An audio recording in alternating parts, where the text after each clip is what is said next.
o guardamacchina.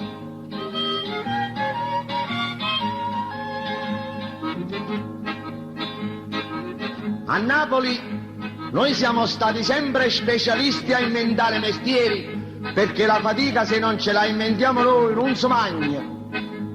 Venite avanti, dottore.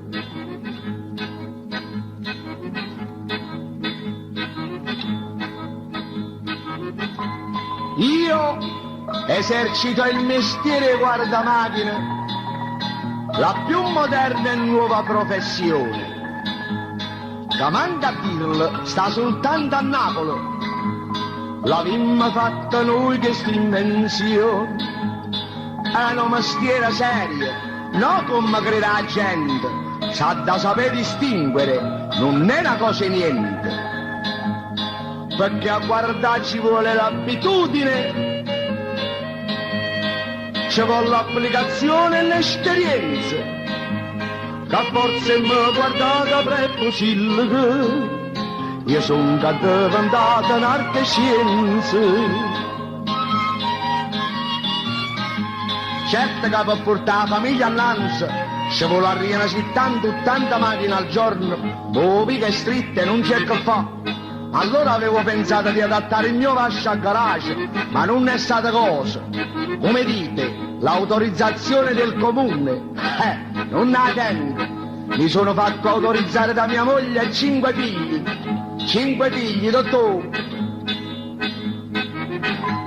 Come? In da questa città ero tutto a bucino, campando in coppia e spalle tanta gente. Ma va a finire come dice il vigile, che l'abusivo son io solamente. Ma quale abuso?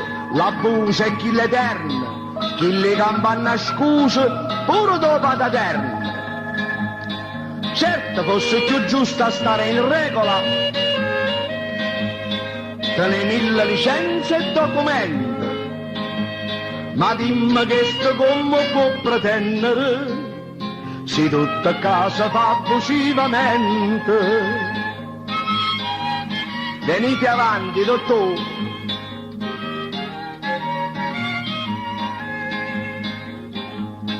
Ogni tanto si legge sui giornali, Napoli non ce la fa più, Napoli muore. E si capisce che le governanti non fanno niente. Ma sta storia da fornire. Dottore, a così non si può dire annanzi, qualche cosa s'ha da fare. Andiamo, recitami a Rostanna che sti fabbriche. L'industria nostra sta in forcella. Il bancarello, contrabbando e riebete, e per mangiare bruciano il cervello. Ogni giorno in esercito che scende in mezzo alla strada e fa quello che capita per s'abbuscare la giornata.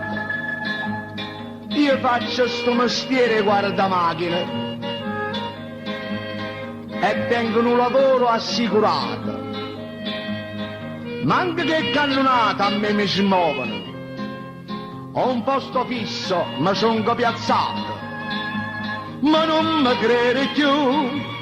Promesse e chiacchiere, avanza non si indica pazienza, e in mezzo a tutto quello che si arrangiano, io sono diventata un'arte e scienza.